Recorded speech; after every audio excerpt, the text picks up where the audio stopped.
નમસ્કાર, હું છું સુરેશ ગલચર. ડીએનઆર ન્યૂઝમાં આપનું સ્વાગત છે. વાત કરીએ ધાનેરા તાલુકાના થાવર ગામે સર્જાયેલા અકસ્માતની.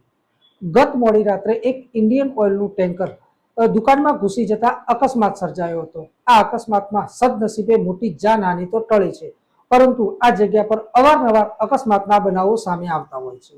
ગત મોડી રાત્રે સાચોર તરફથી આવી રહેલા ટેન્કર અચાનક દુકાનમાં ઘૂસી જતા આજુબાજુના લોકોમાં દોડભાગ મચી જવા પામી હતી, જ્યારે દુકાન માલિકને સામાન્ય ઈજા થવા પામી હતી. તો બીજી તરફ મોટી જાનહાનિ ટળતા સ્થાનિક લોકો તેમજ તંત્રએ પણ રાહતનો શ્વાસ લીધો હતો.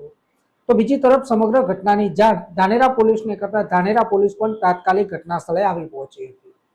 અકસ્માતને લઈ લોકોમાં ભારે ભય ફેલાયો છે. તો બીજી તરફ સ્થાનિક લોકોની માંગ છે કે થાવર ગામના સર્કલ પાસે બમ્પ મૂકવા ગ્રામજનો માંગ કરી રહ્યા છે. અવારનવાર આવી જ રીતના અકસ્માતોનો બનાવો સામે આવી રહ્યા છે. ત્રીજી કે ચોથી વાર આવી જ રીતે વાહન દુકાનમાં ઘૂસવાનો બનાવ સામે આવ્યો છે. ત્યારે લોકોની માંગ છે કે થાવર સર્કલ પર બમ્પ મૂકવામાં આવે, જેથી કરીને આવનારા સમયમાં આવા અકસ્માતોને નિવારી શકાય અને મોટી જાનહાનિ થતી અટકાવી શકાય.